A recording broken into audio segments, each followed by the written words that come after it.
Welcome to A Double and Dice with your host Kim. and Jocelyn. Pour your favorite beverage, Pull up a comfy chair. because we are ready to roll. Welcome to episode 123 of A Double and Dice. And today we are doubling it with a fusion ritual. What? That's what we're going to call it. That sounds like gobbledygook. Fusion ritual. It's a double. See? We're doing It's two. a double keyword episode. Yeah. There you go. We're going all the way back, Kim. All the way back. All the in way back time. to Yu-Gi-Oh. Yeah, I think most of these are kind of D&D and Yu-Gi-Oh that we've been doing, right? Actually, have we done Yu-Gi-Oh? No. Okay. This is the first Yu-Gi-Oh one we've done. So, interesting fact about Yu-Gi-Oh that may or may not be true is that apparently it was the first Dice Master set that was designed, but the third Dice Master set released. Interesting. I don't know if this is true or not, but I have heard that it was the first set designed, but they decided to do a marbled set first because they thought it would have better, marketability if it was marble. And then they did the DC set, and then they added in, the Yu-Gi-Oh one. So the wording on the Yu-Gi-Oh set, as I understand it, is pretty janky. Mm-hmm. Just in general. Yeah, they got some interesting things. Yeah. So we're going to start today with fusion. So first, we're going to start with fusion. So nuclear fusion is no. We're not going to talk about nuclear fusion today. I'm going to read the keyword fusion. During your main step, you may move a number of appropriate fusion material monsters, denoted on the card, from your field zone to your prep area. Move the die with fusion from its card to the prep area. So basically, what this means is the card will have a fusion number of fusion material monsters, which is an affiliation. If you move those from your field zone to your prep area, then you can also take the die. It's basically like an alternative purchase. It almost feels like, what's the thing? What's the thing from D&D where you KO 2 dice to purchase a die? A global or a thing? No, it's an ability. It's a keyword. Oh my gosh! As I'm described, fabricate. Oh yes. Okay. It feels like also fabricate. Purchase cost. Yep. Right. So fabricate, which came out in D&D, says characters with fabricate will have 2 numbers. If you KO exactly the X number of character dice with a total combined purchase cost of Y or more, you can purchase the die with fabricate for free. So fabricate. So this feels like, as we're reading it, I have never played fusion. No, but it feels very similar. Yu-Gi-Oh. So you're not KOing the dice; you're moving them to the prep area. So you wouldn't get any effects of KO if that was a thing. No. So you move them from your field zone to your prep area, but then the die that you get to say purchase with the fusion cost also goes to the prep area. So it circumvents the bag and the use pal. So it has to be a fusion material monster in the field zone. So it's almost like you can put a cheap monster out there. Yeah. And then to get a big monster, because it doesn't say anything about purchase cost. It just says move it. Move it to the prep, and then you take one and put it in the prep. Pretty much. Let's talk about the one card with 3 rarities that has fusion on it. Mm-hmm. And then we can talk about what the fusion monsters are. Yeah. Deal? Okay. Deal. What's the first one, Kim? They're all from the Yu-Gi-Oh set. Yes. Thousand Dragon. Yu-Gi-Oh episode. Yeah. Inferno Flame Breath. 6 cost. Actually, this is an uncommon because we're going to have an uncommon, a rare, and a super rare in this, which we never usually get. The uncommon is when summoned. Put 2. Was summoned is fielded, right? Fielded. Yeah. They have a different wording. Put 2 dice from your bag to your prep area. The fusion on here is before your attack. If you move 2 different, and we say this is a fusion material monster. Yeah. From the field to your prep, you may move this die from this card to your prep. So it's the same as almost the keyword. Thousand Dragon stats is a 044 065 176. He's a beastie boy. So they are good stats. Yes. And it's a 6 cost bolt, which, is not super easy to get to in the early days of Dice Masters before, Professor X Global. So this is an alternative way to purchase this die that has really good stats. And then when you field it, so you take these 2 fusion material monsters, put them in your prep area. You put this in your prep area. And then next turn you roll it. And then you can field it or summon it as language on the card. And you're either going to have a 4/4, a 6/5, or a 7/6. And you didn't pay anything. You just had to move 2 dice. I mean, I guess you paid to purchase those 2 dice, but you know what I'm saying? Mm-hmm. So, is this a max 1? Yes, max 1 on his card. So you can have 1 die of him. On all 3 of these cards. Maybe that's the drawback. Because you can, as I said, you can pull a cheap character to get the 6 cost character. So maybe that's why they have a max 1. Yeah, it's pretty crazy. So you can really only do it once. Pretty much. Okay. Well, let's go through the other ones, and then let's look at the fusion material monsters. So, Thousand Dragon Noxious Nostril Gust. These are 5 times. These are things. No, thank you. Is the rare 6 cost bolt, max 1 die. Before your attack, this is the fusion effect. If you move 2 different material monsters from your field zone to your prep area, you may move this die from this card to the prep area. So the fusion effect is exactly the same. This card does not have a card ability on it, just the fusion ability. And then there's a global, which is pay a bolt. The next action die you purchase this turn costs 2 less energy, which isn't that the Blue Eyes White Dragon global? Or is that just... The Blue Eyes is you have to sack... it's like the Dark Phoenix global, where you have to KO a character die in the field zone to reduce the cost of any die by 2. Right. Okay. So this one not just is action. Yeah.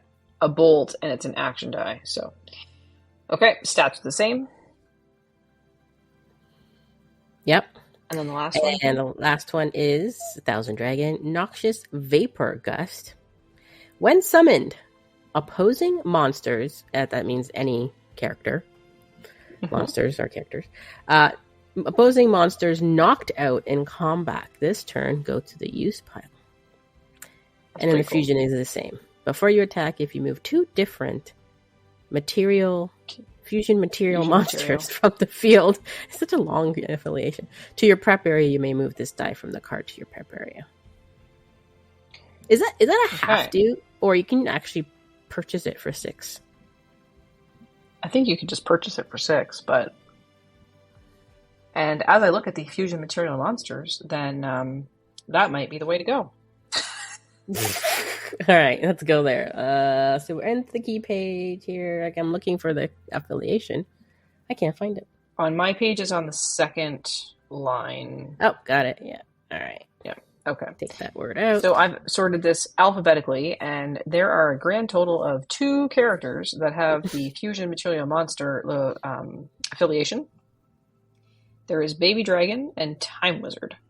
So we will start alphabetically with Baby Dragon, and the first one is Juvenile Reptile, 3 cost bolt, fusion material monster affiliation, no text, stats are 0, 3, 1, 1, 3, 2, 1, 4, 3. Blankorama. It is the lowest cost of them. Mm-hmm. So basically, if you bought 2 of those and then you placed them in your prep area, you could get. You got to field them. You got to buy them. They got to go through your bag. You got to get them into the field, and then you take them out of your field to get 1 dragon. I feel like this baby dragon looks like Mr. Thousand Dragon. If you look at the picture. Yeah. Maybe it is. Next baby dragon about Yu-Gi-Oh! Is Soft Scales. 4 cost. Affiliated. An uncommon. When this monster attacks, you may pay Bolt to give it plus 2A. Honestly, I don't know why you wouldn't use the blank one, but if you're looking, well, I guess you only get to do it once anyways. Yeah. Because only 1 die. Next. All right, and the last one is the rare, which is cute but dangerous. I like it. Also a 4 cost. When this monster attacks, it gains plus 1 attack for each other bolt monster you control. Oh. So that's a thing. That's a thing. Next one up is Time Wizard, Time Roulette, 4 cost mask, affiliated. Oh, he only has a max die 2 on this one. A common card, looks like from probably the booster pack. When summoned, name a die and draw a die from your bag. If it matches, add it to your prep area. Otherwise, return it to your bag. He has an asterisk on him. When this monster gets knocked out, you may knock out a fist monster with cost 4 or less. Interesting. Okay. His stats are 022, 033, 134, and the level 3 is the only one with the asterisk. So burst face level 3. Mm-hmm. Time Wizard is going to be turning back time, if he could find a way. 5 cost mask, 4 max dice, which is normal. When summoned, you may move up to 2 psychic dice from your use pile to your prep area. There is an errata listed on this. Huh. So, it's been errated. I am looking for it. I clicked the button. What is the name of this? Turning back time. Actually, it's the second one in the list. Oh, there it is. So it just says when. So okay, so that is the errata. So I guess if we look at the actual card, when summoned, you may move up to 2 sidekicks you rolled this turn, but not one that paid to summon this from your use pile to your prep area. So that's really weird language. So I'm glad they errated that to make it clearer. You may move up to so 2 when you summoned, this turn. You may move up to 2 psychic dice from your use pile to your prep area. So that's the new language. So if you have this one, ignore the text on the card. That like completely different. One says roll, the other one doesn't say roll. Just move it from your use pile. I guess they wanted to turn back time on the card text on that one. I guess. Last Mr. Time Wizard is Time Magic. He's a 4 cost. This is a rare version. When summoned, draw a die from your bag and roll it. If it rolls a monster face, your opponent chooses and knocks out one of his monsters. Otherwise, knock out one of your psychics. Return the roll die to your bag.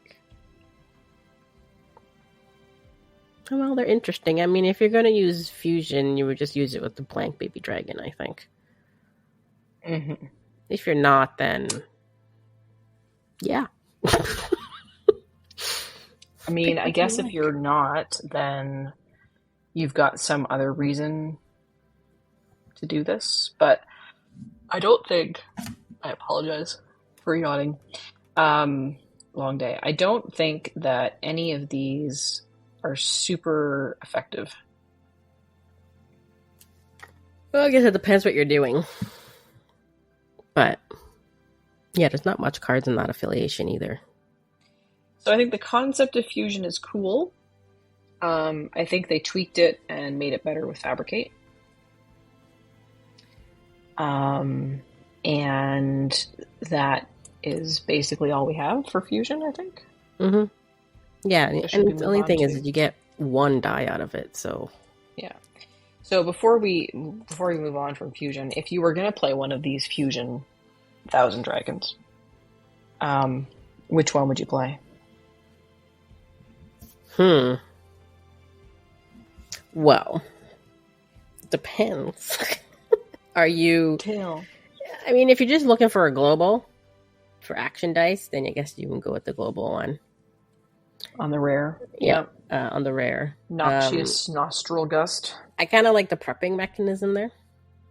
Prepping uncommon. is where I was going with it. The uncommon, yeah. When someone put 2 dice from your bag to your prep area. I mean, So it's you're just really going to keep gonna... your bag movement going. And I mean, the super rare is really cool if you have a plan to be like attacking and KOing a lot of things. And KOing things. If you could like force everyone to block the Thousand Dragon, for example, you could clear your opponent's field and then send everything to the use pile. That'd be pretty cool. Yeah, I mean, they actually all have their own little thing that they can do. But are they worth it? For one die? Probably not. It's up to you, but my answer is no. All right, let's move on to the ritual. Are you ready? The ritual. Okay. Let's make sure we're all limber and ready to exercise. You got your salt and... My salt. So we can like, put a salt circle on the floor and then summon the demon? No? Isn't that how that works?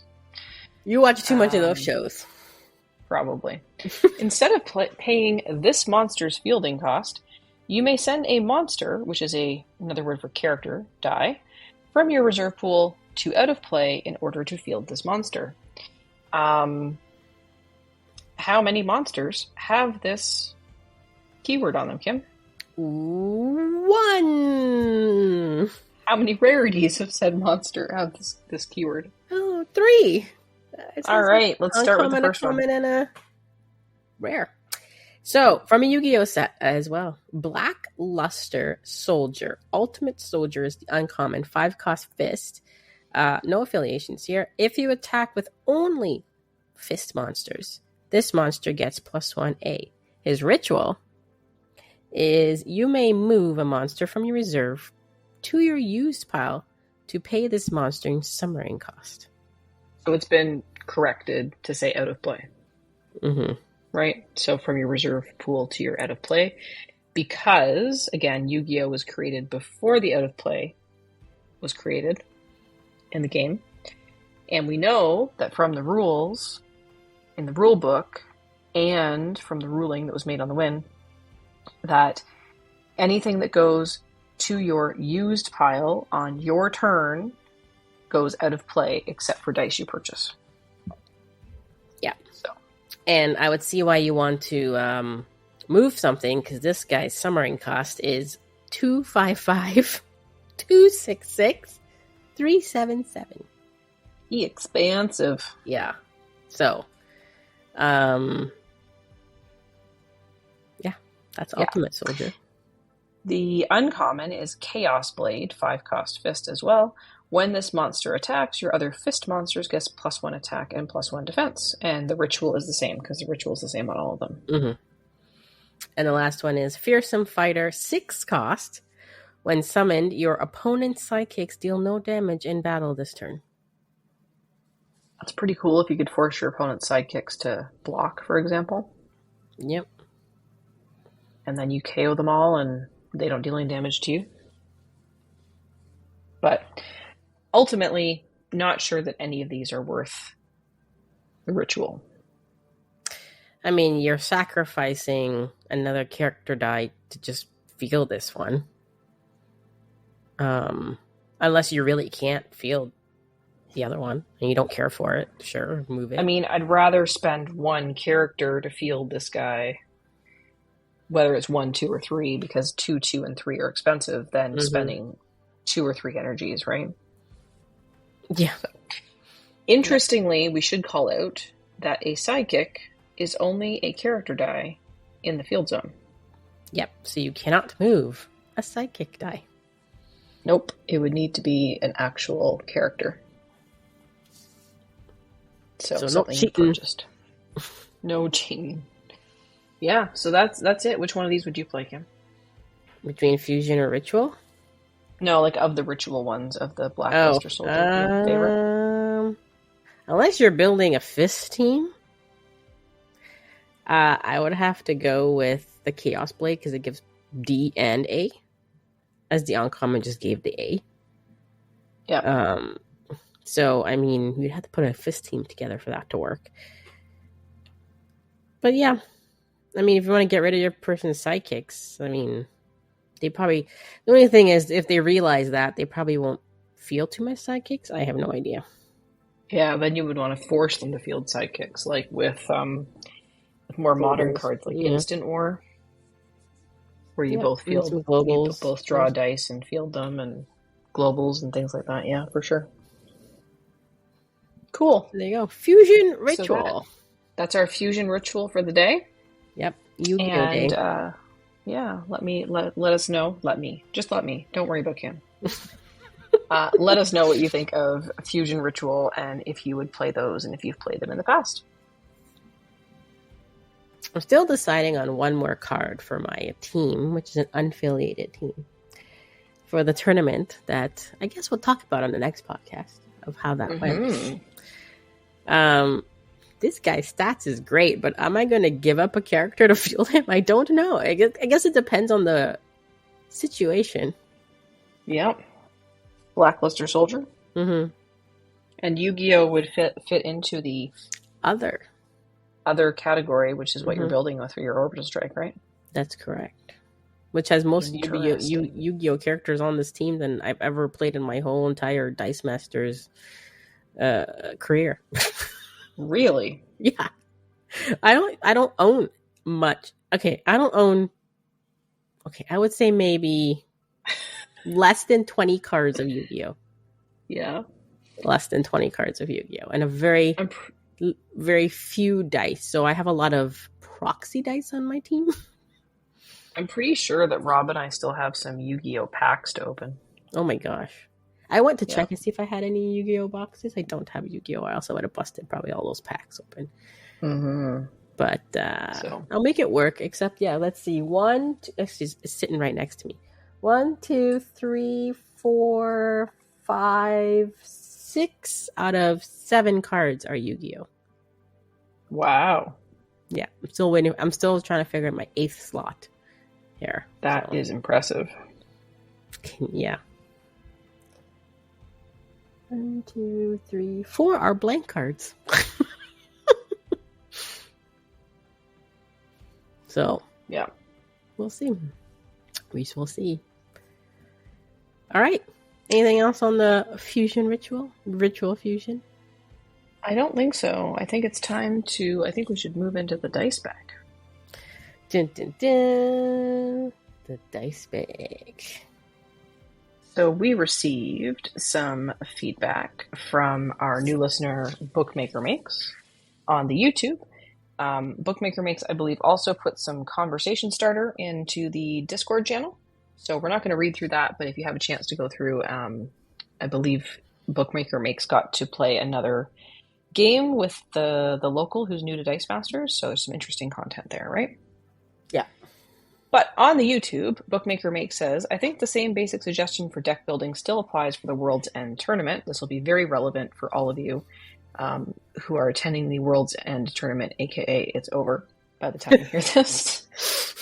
Yeah. Find your win condition, then build around it. Just find a card that strikes your fancy, then use a team builder to show you all the cards that meet the affiliation and universe requirements for the team build. Technically, my Energizing X-Men team would work because instead of using the Commissioner Gordon to reduce fielding costs, I'm using the promo flip Wolverine card. So, it's pretty cool. I love that card for Orbital Strike, but unfortunately, it is X-Men. I don't have that one. You don't have a promo Wolverine? There was also a promo Colossus as well. That was yeah. I don't have either of those. They were hard to come by, and I never got them. So they were. There's some and promos I think they that have unique so dice, easy. don't they? No, they use Deadpool dice. Oh, they use Deadpool dice. Yeah. Yeah. That one was hard to come by, and neither Rob nor I have it. I remember the first time I saw it, you were playing it. I'm like, that card is so cool. I want one. The art's cool on it. I feel like some like promo cards were like so much were made and you can get it no problem. Yeah. And then there was some that was just like not much made and had problems getting it. Mm-hmm. I don't know. It was weird. So, yeah. So, then we heard from our friend Jackalope Spam through the private message chat that he has with Kim and I now. First, I want you to picture a mathematics professor pushing up his glasses on his nose. And it says, technically flip is a keyword. And he's not wrong. It is. It's on the keyword page. It is. It's defined on the keywords page. Yeah. Not all flip cards have it. Only the ones that you can flip at the start of the turn. If there's a requirement to flip, there's no keyword. But technically flip is a keyword. So yes, I think the exact words I used in the episode is flip's not a keyword, but we should explain what it is. So, secondly, we're going to move on to the feedback, which was that he forgot that Common Ground was even a keyword. He said he doesn't think he ever used it outside of a draft, but the Batman was a good set for draft, which it was. Batman was a great set for drafting. Lots of fun there. He also agrees that both mechanics were sadly underutilized. The Justice Like Lightning set tried to use flip better. We did not do flip as a keyword, but he's right. And then we have some suggestions for what we're going to call the next thing we're going to do in this episode. The other game segment. Yes. So do we want to poll? We could poll this and put it out to people and see what people like. Mm-hmm. So the other game segment examples that Jackalope Spam Nick came up for us was the playmat, the game table, and the dice tray. The dice tray is to keep the dice theme alive, but kind of matching the same tone or style as the dice bag. So I agree, like you do, Kim, that the dice tray and the dice bag sound similar. They go along together. Nick's personal vote was for the playmat, but it drops the dice. Mm-hmm. And then I think, Kim, your vote was for the game table because it's all types of games. Yeah. But you also said the playmat seems all games are played on a playmat, and the same with dice tray. They're all good. See what Jocelyn likes. And Jocelyn never responded. No. For reasons we'll talk about in the next episode, or the next segment, which is called the playmat / the game table / the dice tray / other games until we've decided. So let us know what you would like us to call this next segment. Or any other ideas. Mm-hmm. So Kim, let's start with you. What games have you been playing? Nothing really other than board games. Noah's like all into Dumb Ways to Die, but I can't play that so much. I swear I play like 4 games in one sitting. It's a lot. Yeah. Then the next day he's like, let's play Dumb Ways to Die. I'm like, no. In case you didn't know, I don't know if you knew this, but the dollar store here usually has board games. Okay. And they're $5, usually all the time $5. And sometimes you can find a hidden gem in there. So Dave bought him one. Actually, no, Dave showed me a picture of one he saw at the dollar store called Tiki Topple. Okay. Tiki Topple. And I said, no, do you want this game? He's like, yeah. Okay, so then we get it, and I'm like, okay, let's play it. He's like, no, let's play it tomorrow. I'm like, fine. Let's play Dumb Ways to Die. I'm like, no. Let's not. So you're regretting purchasing that game, aren't you? Right. No, actually, I'll get into it.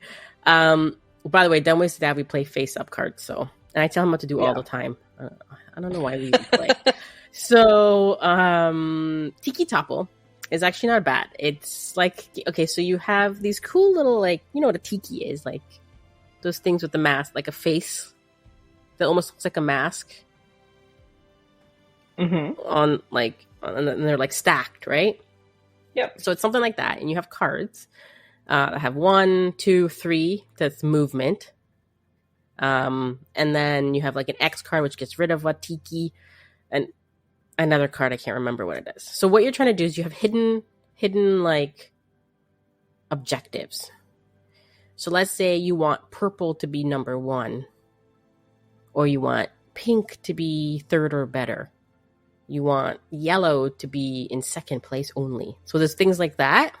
So you have to use your cards to try and move, which is randomly placed on the board, move your tikis to try and put them in to match your secret objective. But the other person also has a secret objective that they might have different colors that might be wanting things. So you have to use your cards strategically to try to figure out how to get your things without the other player trying to move your tiki around. Right. So it's pretty interesting. Again, we had to play open-handed. All the cards are the same, but I had to tell him what to do. He won like 48 to like 12. So he went off. You're saying Noah is the Rob. Yeah, he went off the scoreboard around the track again. Hilarious. But again, I usually have to make him win or else he'll get all fussy. And I mean, he needs to learn how to lose, Kim.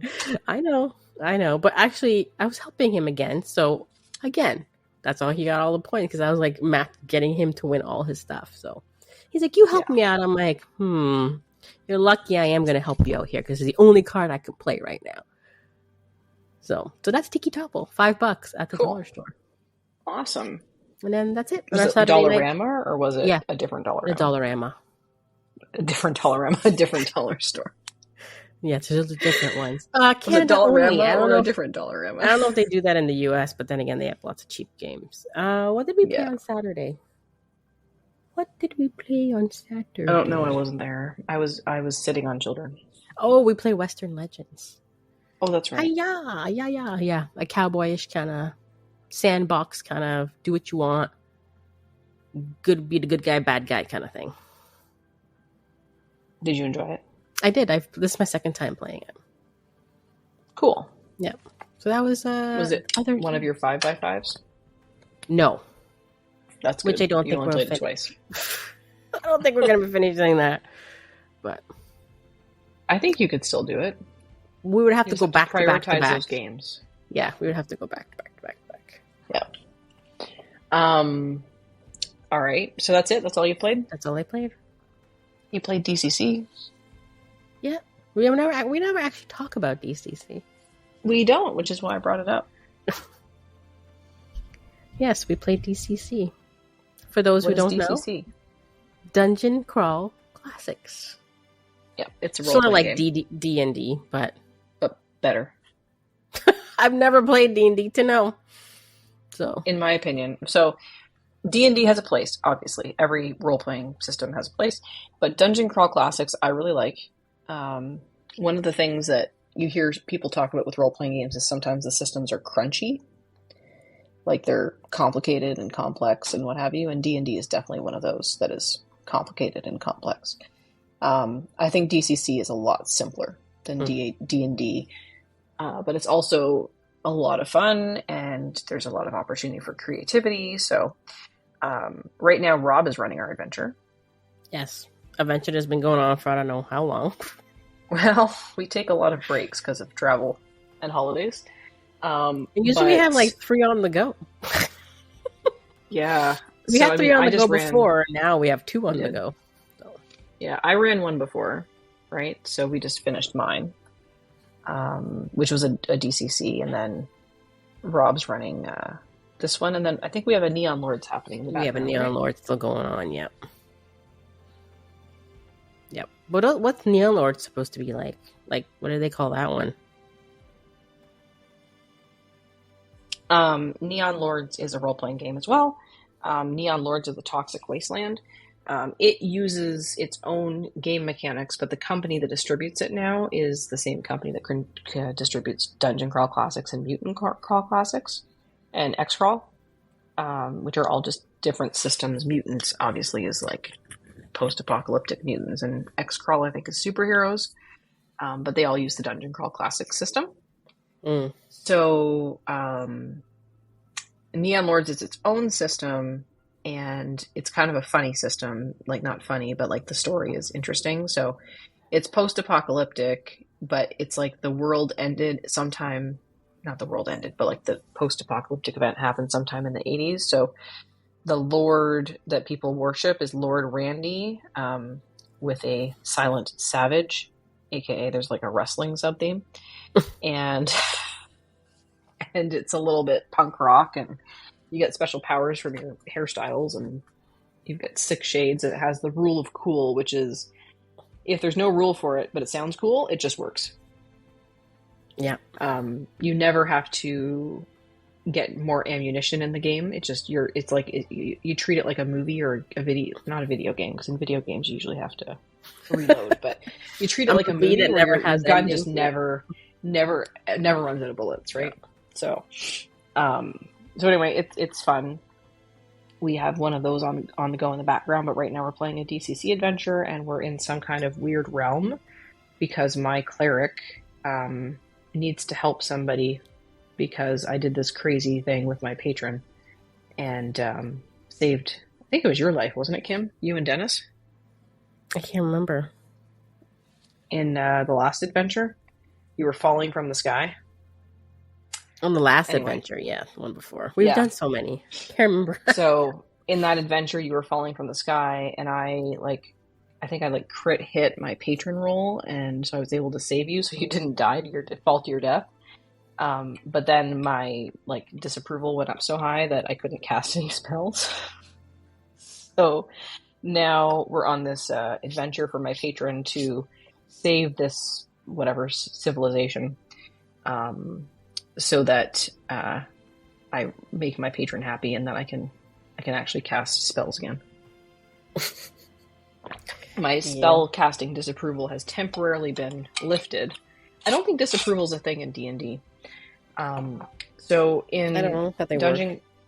In Dungeon Crawl Classics, you're I think in D&D you have spell slots, and when you use all your spells for the day, you have to wait till the next day to use them.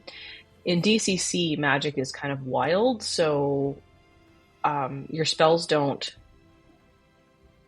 stop working, but you can lose them temporarily if you roll poorly, or if you roll too low, you get a disapproval, and when you hit a certain number of disapprovals and you match that die when you roll it, it's let's say I've missed a spell, I rolled a 3, my disapproval goes from 1 to 2, and then if I roll a 2, I have to roll on the disapproval table, and there's some kind of negative effect. So anyway, I don't think D&D has that mechanic, but it's pretty cool. I like what they've done with it. So anyway, I'm playing a cleric. It's fun. I'm always the crazy character. Kim, no matter what she does, she's like, I'm neutral. And then she just goes off and does her own thing. Oh yeah, then I'd be chaotic for some reason. I'm just gonna jump. Be chaotic. Yeah, you're gonna jump? Yeah, I'm just gonna jump. Are you sure? Kim's playing a thief in our current adventure, and she's just been dying to climb sheer surfaces.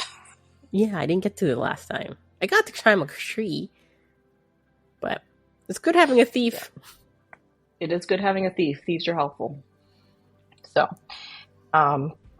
yeah. So anyway, it's a fun game, and we play it weekly-ish. Mm-hmm. Depending on travel. So we actually just played a couple of nights ago because we played on a Sunday this time. We usually play on Friday nights. So. Yep. Anyway, if you would like to know more about the Gospel of Dungeon Crawl Classics or Neon Lord of the Toxic Wasteland, reach out to us and we'll tell you about it. So. Oh yeah, my Neon Lord character has a BFK. Yep. Right. It's a big effing knife. Mm-hmm. Beep, beep, beep. Yeah. Okay, so is that everything you played then, Kim? That is everything. Ote. My turn. Your turn. Who wants to guess what I played? HeroClix. You're right. How did you know?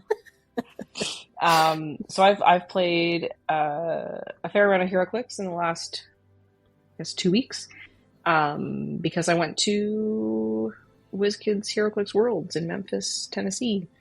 Went down to Graceland, and I played a bunch of Battle Royals, which is when you put 4 figures on a map, you get 1 booster each. You pick a figure and then you pass it, so it's kind of like a draft.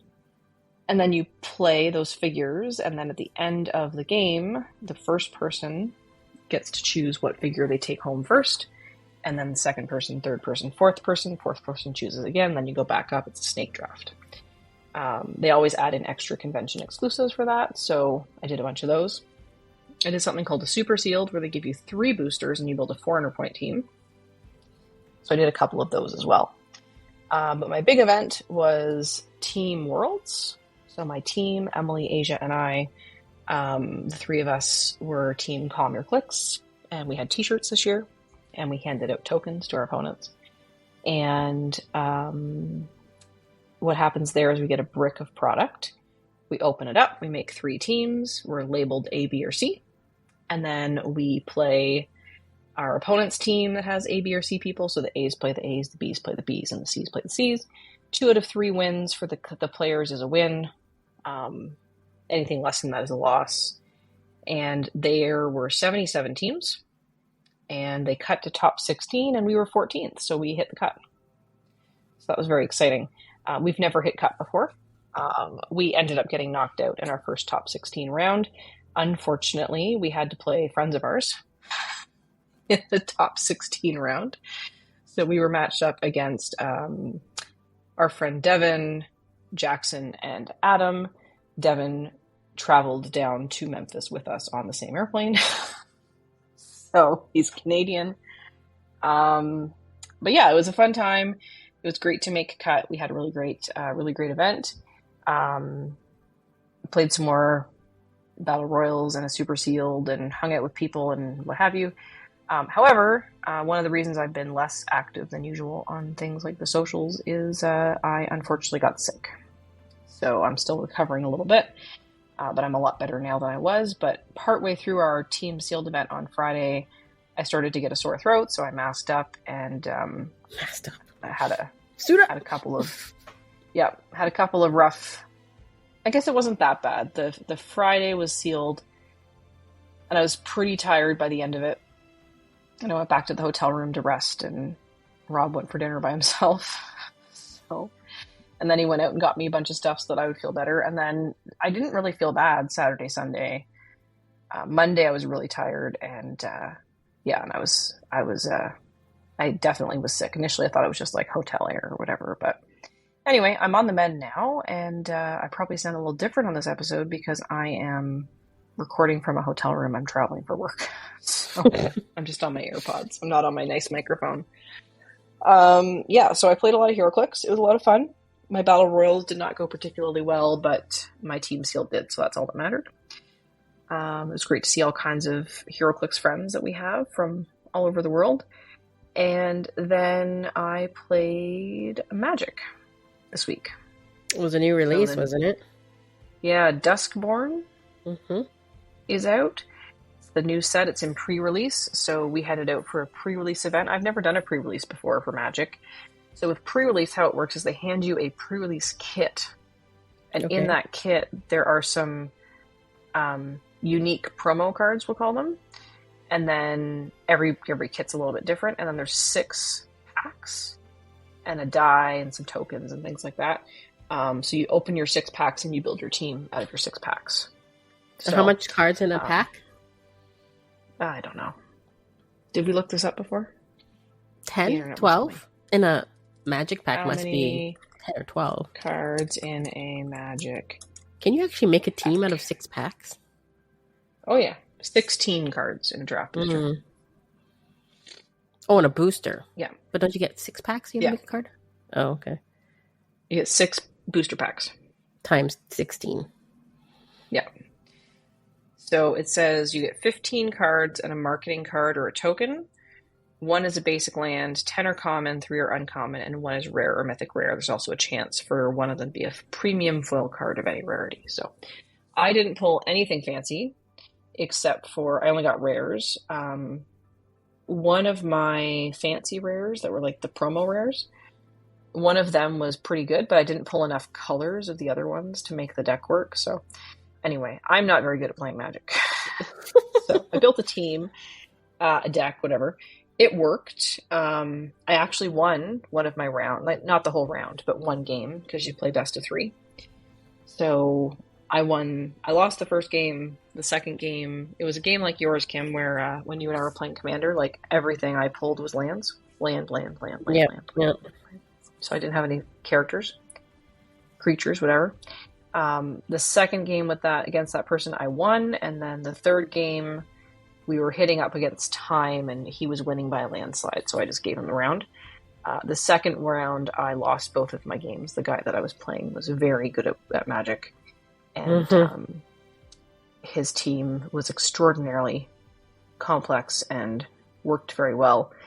And he knew how all of the new mechanics worked and everything, because they always come out with new mechanics in every set, just like Dice Masters does.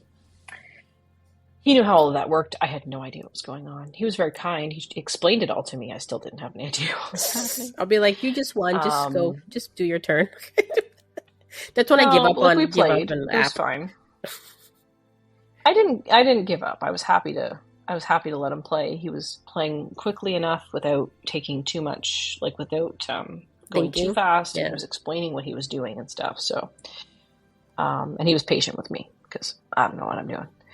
And then there was going to be a third round, but there was still a lot of time left in round 2, and Rob and I were both losing. So we skipped round 3 because it was late. It was already 9:30 on a weeknight. So we just played the 2 rounds, but it was fun.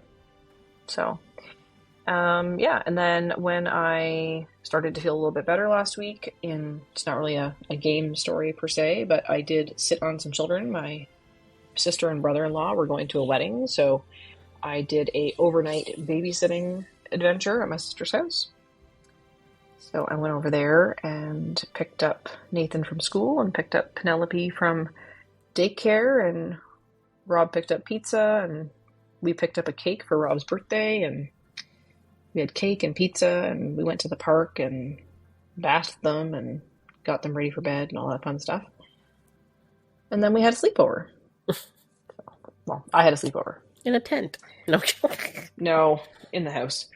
And then the next morning we got up and we had breakfast, and we drew some welcome home cards for his parents and went to the park and watched a movie and stuff. We watched the Emoji Movie.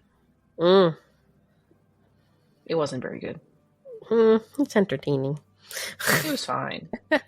I didn't pay a ton of attention to it, and really neither did the kids because they were also on their tablets at the same time. Oh, that's interesting.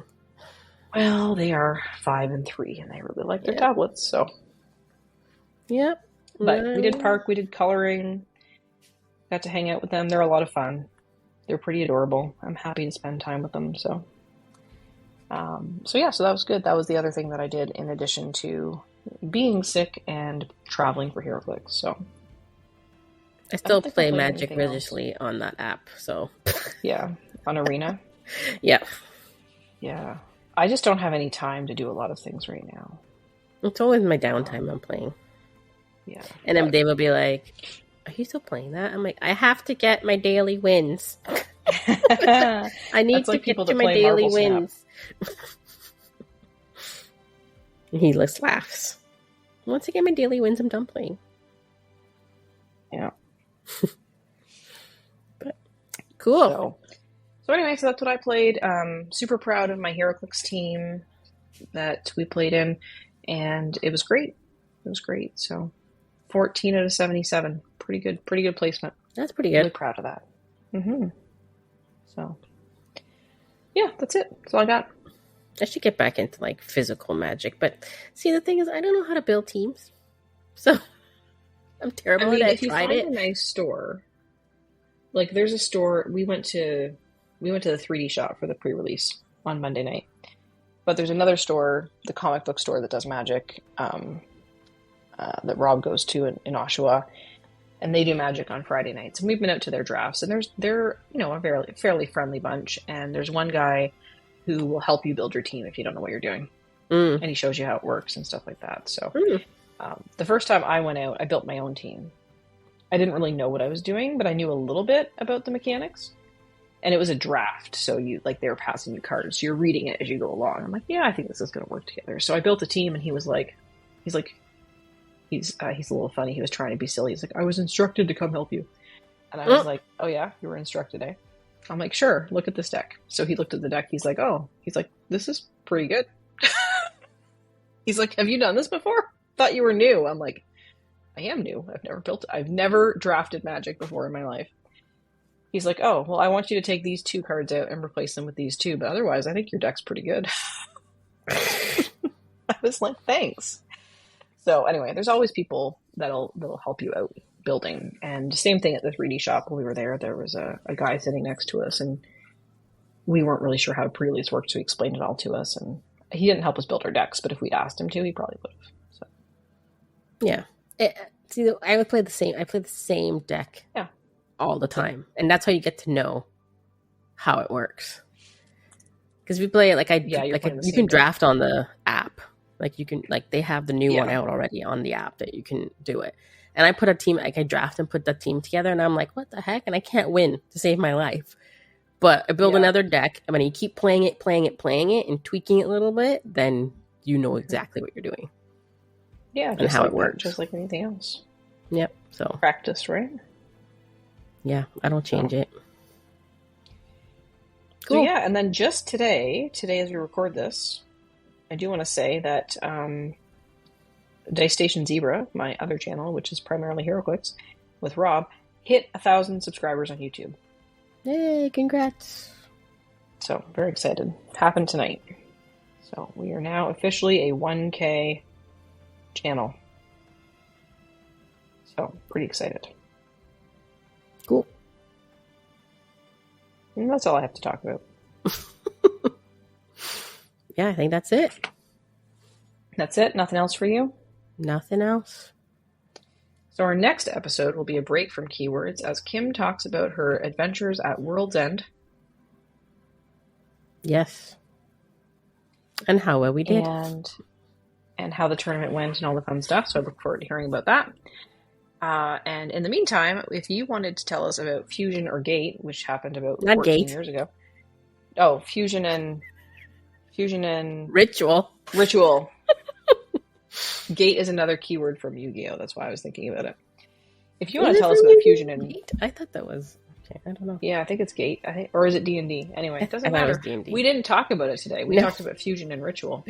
So if you want to tell us about your Fusion and Ritual cards and what you would build with, or what you've used, or if you think any of them are effective, or if there's some kind of combo that, as usual, Kim and I haven't figured out, you can let us know in all the usual places.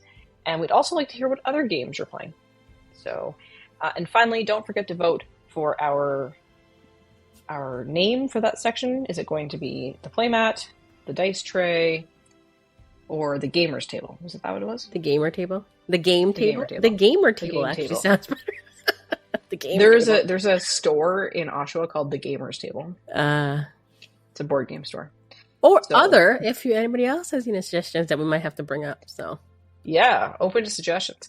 And you can tell us all of these things in all the usual places, which include finding us on our Discord, joining our Discord channel, dmNorthTV, and finding the A Double Double and Dice podcast convo section in there.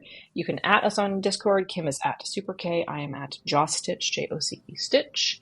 You can find us on all the socials, which include Instagram, Facebook, TikTok, X, Threads, etc. @ dmNorthTV. You can find us on YouTube at youtube.com/dmNorthTV and on Twitch at twitch.tv/dmNorthTV. And you can send us an email at tripledpodcast@dm-north.com. So until next time, on A Double Double and Dice.